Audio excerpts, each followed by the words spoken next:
شروع اللہ کے نام سے جو بڑا مہربان نہایت رحم کرنے والا ہے۔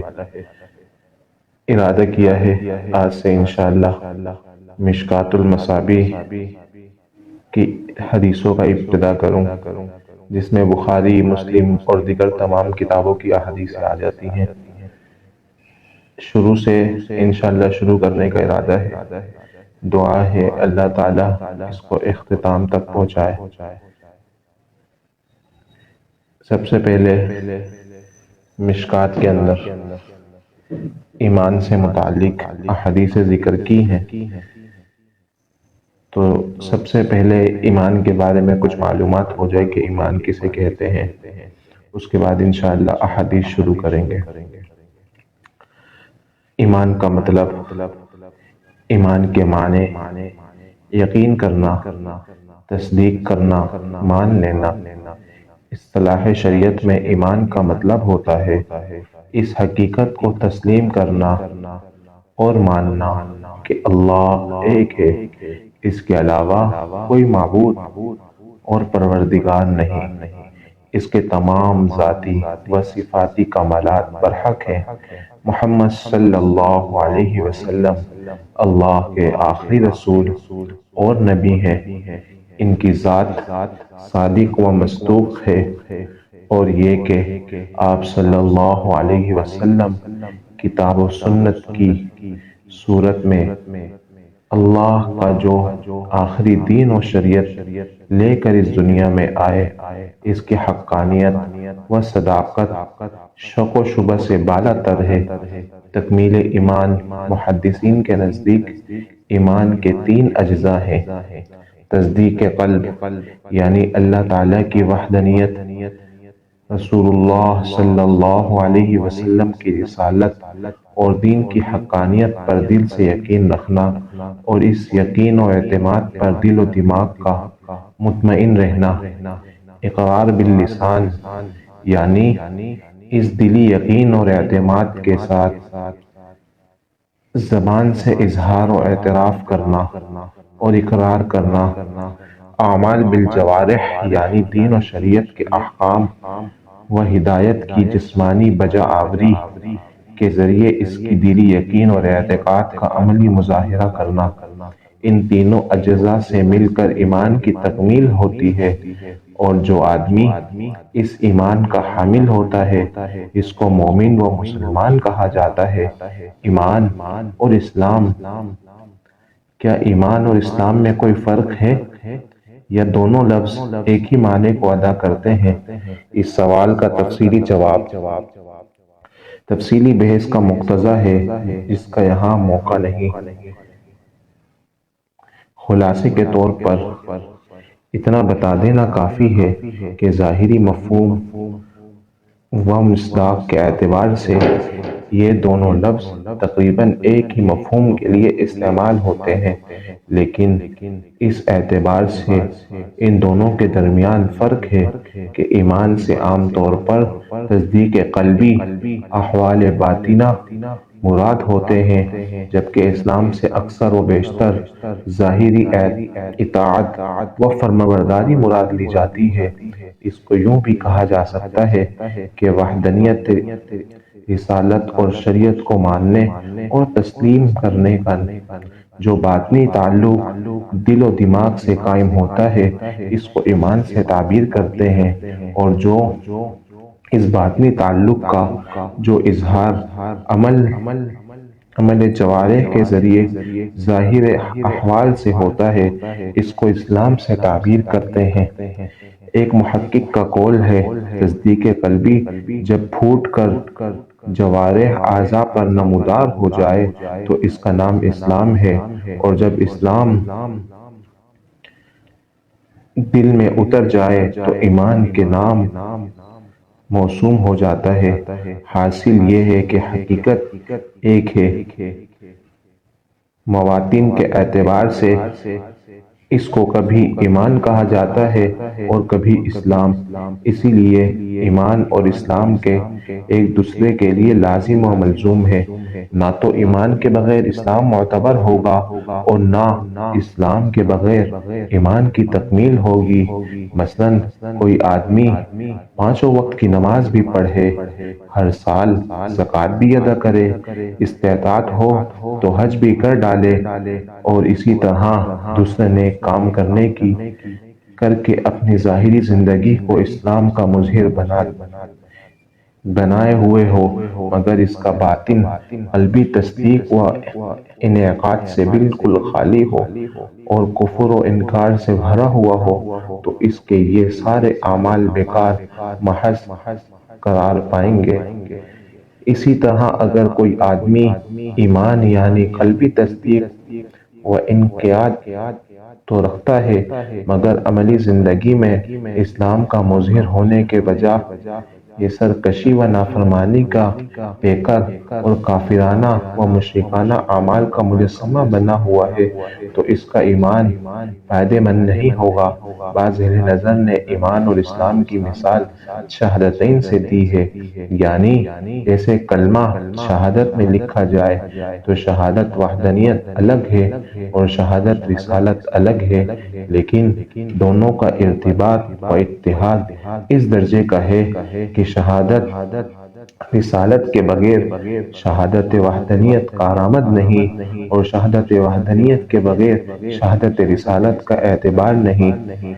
ٹھیک اسی طرح ایمان اور اسلام کے درمیان دیکھا جائے تو بعض اعتبار سے فرق محسوس ہوتا ہے، لیکن ان دونوں کا ارتباط و اتحاد اس درجے کا ہے کہ اعتقاد باطنی یعنی ایمان کے بغیر صرف اعمال ظاہرہ یعنی اسلام کو کھلا ہوا نفاق ہو، اور اعمال ظاہرہ کے بغیر اعتقاد باطنہ کفر کی ایک صورت ہے۔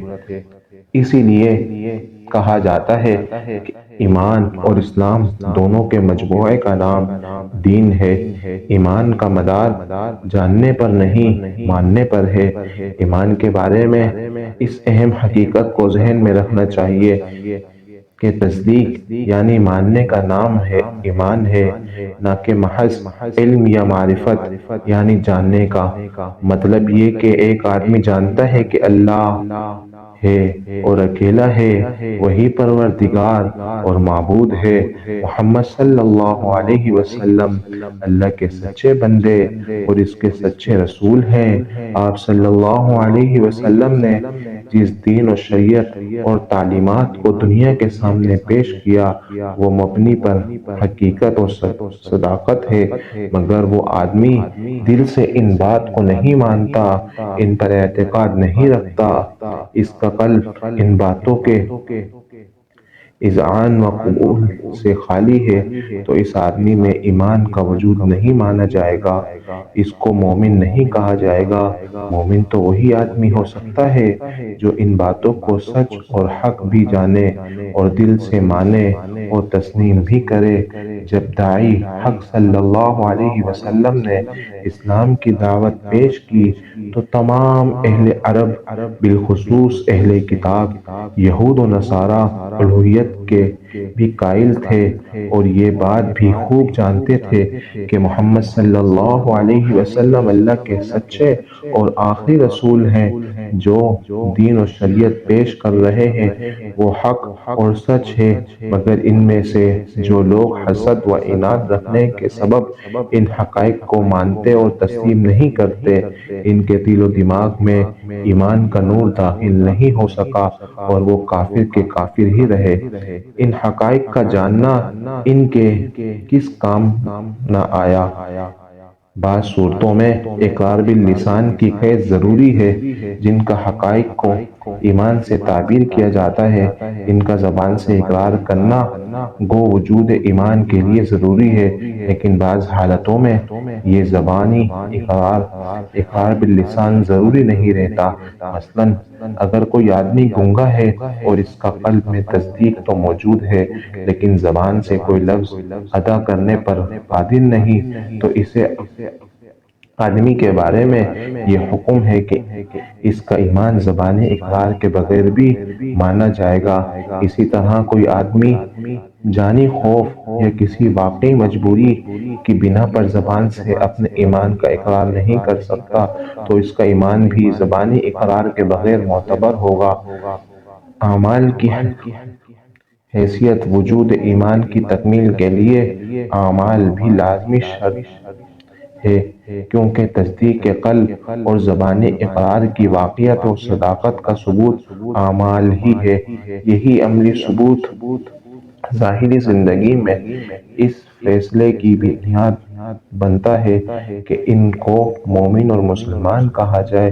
اسی بنا پر یہ حکم ہے اگر کوئی آدمی دعوے ایمان اور اسلام کے باوجود ایسے اعمال کرتا ہے جو خالصتاً کفر کی علامات اور ایمان اور اسلام کے منافی ہیں یا جن کو اختیار کرنے والے پر کافر ہونے کا یقین ہوتا ہے تو وہ آدمی کافر ہی شمار ہوگا۔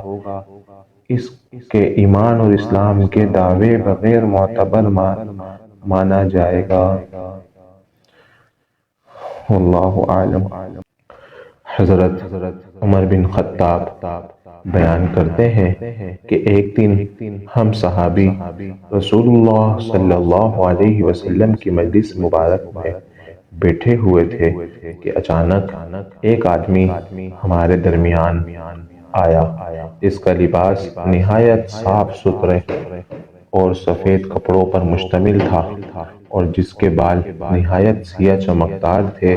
اس آدمی پر نہ تو سفر کی کوئی علامات تھی اور نہ ہم میں سے کوئی اس کو پہچانتا تھا۔ بہرحال وہ آدمی رسول اللہ صلی اللہ علیہ وسلم کے اتنے قریب آ کر بیٹھا کہ آپ صلی اللہ علیہ وسلم کے گھٹنوں سے اپنے گھٹنے ملائے اور پھر اس نے اپنے دونوں ہاتھ اپنے دونوں رانوں پر رکھ لیے جیسے ایک سعادت مند شاگرد اپنے جلیل القدر استاد کے سامنے باادب بیٹھتا ہے اور استاد کی باتیں سننے کے لیے متوجہ ہوتا ہے۔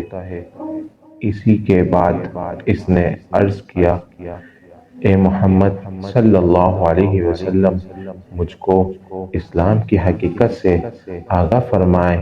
رسول اللہ صلی اللہ علیہ وسلم نے فرمایا، اسلام یہ ہے کہ تم اس حقیقت کا اعتراف کرو اور گواہی دو کہ اللہ کے سوا کوئی معبود نہیں اور محمد صلی اللہ علیہ وسلم اللہ کے رسول ہیں، اور پھر تم پابندی سے نماز پڑھو، اگر صاحب نصاب ہو تو زکوٰۃ ادا کرو، رمضان کے روزے رکھو اور زاد راہ میسر ہو تو بیت اللہ کا حج کرو۔ اس آدمی نے یہ سن کر کہا، آپ صلی اللہ علیہ وسلم نے سچ فرمایا۔ حضرت عمر رضی اللہ عنہ فرماتے ہیں کہ اس آدمی پر ہمیں تعجب ہوا کہ یہ آدمی ایک لا علم آدمی کی طرح پہلے تو آپ صلی اللہ علیہ وسلم سے دریافت کرتا ہے اور پھر آپ صلی اللہ علیہ وسلم کے جواب کی تصدیق بھی کرتا ہے جیسے ان کو اس بات کا پہلے سے ہی علم ہو۔ پھر وہ آدمی بولا، اے محمد صلی اللہ علیہ وسلم، اب ایمان کی حقیقت بیان فرمائیں۔ آپ صلی اللہ علیہ وسلم نے فرمایا، ایمان یہ ہے کہ تم اللہ کو اور اس کے فرشتوں کو اور اس کی کتابوں کو اور اس کے رسول کو اور قیامت کے دن کو دل سے مانو اور اس بات پر یقین رکھو برا بھلا جو کچھ پیش آتا ہے وہ تقدیر کے مطابق ہے۔ اس آدمی نے یہ سن کر کہا، آپ صلی اللہ علیہ وسلم نے سچ فرمایا۔ پھر بولا، اچھا مجھے یہ بتائیں کہ احسان کیا ہے؟ آپ صلی اللہ علیہ وسلم نے فرمایا، احسان یہ ہے کہ تم اللہ کی عبادت اس طرح کرو گویا کہ تم اللہ کو دیکھ رہے ہو، اور اگر ایسا ممکن نہ ہو یعنی اتنا حضور قلب میسر نہ ہو سکے تو پھر یہ دھیان میں رکھو کہ وہ تمہیں دیکھ رہا ہے۔ پھر اس آدمی نے عرض کیا، قیامت کے بارے میں مجھے بتائیں کہ کب آئے گی؟ آپ صلی اللہ علیہ وسلم نے فرمایا، اس بارے میں جواب دینے والا سوال کرنے والے سے زیادہ نہیں جانتا، یعنی قیامت کے متعلق کب آئے گی۔ میرا علم تو سب سے تم سے زیادہ نہیں جان جتنا تم جانتے ہو اتنا ہی مجھ کو معلوم ہے۔ اس کے بعد اس آدمی نے کہا، اچھا، قیامت کی کچھ نشانیاں ہی مجھ کو بتا دیجئے۔ آپ صلی اللہ علیہ وسلم نے فرمایا، لونڈی اپنے آقا کو، مالک کو جنے گی، اور برہنہ پاؤں، برہنہ جسم، مفلس و فقیر اور بکری چرانے والے لوگوں کو تم عالیشان مکانات اور عمارات میں فخر و غرور کی زندگی بسر کرتے ہوئے دیکھو گے۔ حضرت عمر فرماتے ہیں، اس کے بعد وہ آدمی چلے گیا اور میں نے اس کے بارے میں آپ سے فوراً دریافت نہیں کیا بلکہ کچھ دیر توقف کیا۔ پھر آپ صلی اللہ علیہ وسلم نے خود ہی مجھ سے پوچھا، عمر، جانتے ہو سوالات کرنے والا آدمی کون تھا؟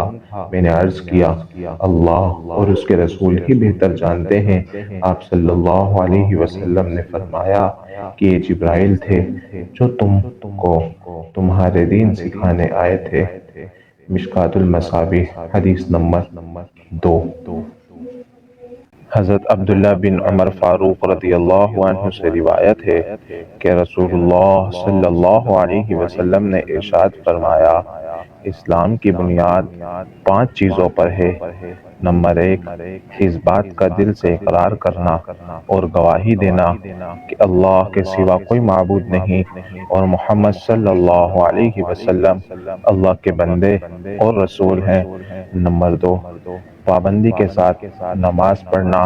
نمبر 3، زکوٰۃ دینا۔ نمبر 4، حج کرنا۔ نمبر 5، رمضان کے روزے رکھنا۔ مشکوٰۃ المصابیح، حدیث نمبر 3۔ حضرت ابو ہریرہ رضی اللہ عنہ فرماتے ہیں کہ رسول اللہ صلی اللہ علیہ وسلم نے ارشاد فرمایا، ایمان کی شاخیں 70 سے کچھ اوپر ہیں، ان میں سے اعلیٰ درجے کی شاخ زبان و دل سے اس بات کا اقرار و اعتراف ہے کہ اللہ کے سوا کوئی معبود نہیں، اور سب سے کم درجے کی شاخ کسی تکلیف دینے والی چیز کا راستے سے ہٹا دینا، نیز شرم و حیا بھی ایمان کی ایک شاخ ہے۔ مشکوٰۃ المصابیح، حدیث نمبر 4۔ حضرت عبداللہ بن عمر راوی ہیں کہ رسول اللہ صلی اللہ علیہ وسلم نے فرمایا، کامل مسلمان وہ ہے جس کے ہاتھ اور زبان کی ایذا سے مسلمان محفوظ رہے، اور اصل مہاجر وہ ہے جس نے ان تمام چیزوں کو چھوڑ دیا جن سے اللہ تعالیٰ نے منع فرمایا ہے۔ مشکوٰۃ المصابیح، حدیث نمبر 5۔ حضرت عبداللہ بن عمر راوی ہیں کہ رسول اللہ صلی اللہ علیہ وسلم نے فرمایا، کامل مسلمان وہ ہے جس کے ہاتھ اور زبان کی ایذا سے مسلمان محفوظ رہے، اور اصل مہاجر وہ ہے جس نے ان تمام چیزوں کو چھوڑ دیا جن سے اللہ تعالیٰ نے منع فرمایا ہے۔ یہ الفاظ صحیح بخاری کے ہیں۔ مشکوٰۃ المصابیح، حدیث نمبر 5۔ حضرت انس بن مالک فرماتے ہیں کہ رسول اللہ صلی اللہ علیہ وسلم نے فرمایا، تم میں سے کوئی آدمی اس وقت تک کامل مومن نہیں ہو سکتا جب تک کہ میں اس کو، اس کے باپ، اس کی اولاد اور تمام لوگوں سے زیادہ محبوب نہ ہو جاؤں۔ مشکوٰۃ المصابیح، حدیث نمبر 6۔ حضرت انس راوی ہیں کہ رسول اللہ صلی اللہ علیہ وسلم نے ارشاد فرمایا، جس آدمی میں یہ 3 چیزیں ہوں گی وہ ان کی وجہ سے ایمان کی حقیقی لذت سے لطف اندوز ہوگا۔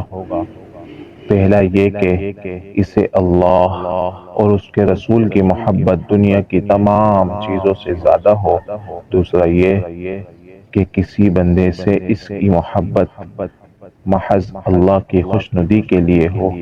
تیسرا یہ کہ جب اسے اللہ نے کفر کے اندھیروں سے نکال کر ایمان و اسلام کی روشنی سے نواز دیا تو اب وہ اسلام سے پھر جانے کو اتنا ہی برا جان جتنا آگ میں ڈالا جانے کو۔ مشکوٰۃ المصابیح حدیث نمبر 7۔ حضرت عباس بن عبد المطلب فرماتے ہیں کہ رسول اللہ صلی اللہ علیہ وسلم نے فرمایا، جس آدمی نے اللہ تعالیٰ کو اپنا پروردگار، اسلام کو اپنا دین اور محمد صلی اللہ علیہ وسلم کو اپنا رسول خوشی سے مان لیا تو سمجھو کہ اس نے ایمان کا ذائقہ چکھ لیا۔ مشکوٰۃ المصابیح حدیث نمبر 8۔ حضرت ابو ہریرہ رضی اللہ عنہ فرماتے ہیں کہ رسول اللہ صلی اللہ علیہ وسلم نے فرمایا، اس ذات کی قسم جس کے قبضے میں محمد صلی اللہ علیہ وسلم کی جان ہے، اس امت میں سے جو آدمی بھی خواہ وہ یہودی ہو یا نصرانی ہو، میری نبوت کی خبر پائے اور میرے لائے ہوئے شریعت پر ایمان لائے بغیر مر جائے، وہ دوزخی ہے۔ مشکوٰۃ المصابیح حدیث نمبر 9۔ حضرت ابو موسیٰ اشعری رضی اللہ عنہ فرماتے ہیں کہ رسول اللہ صلی اللہ علیہ وسلم نے فرمایا، 3 آدمی ایسے ہیں جن کو 2 اجر ملیں گے۔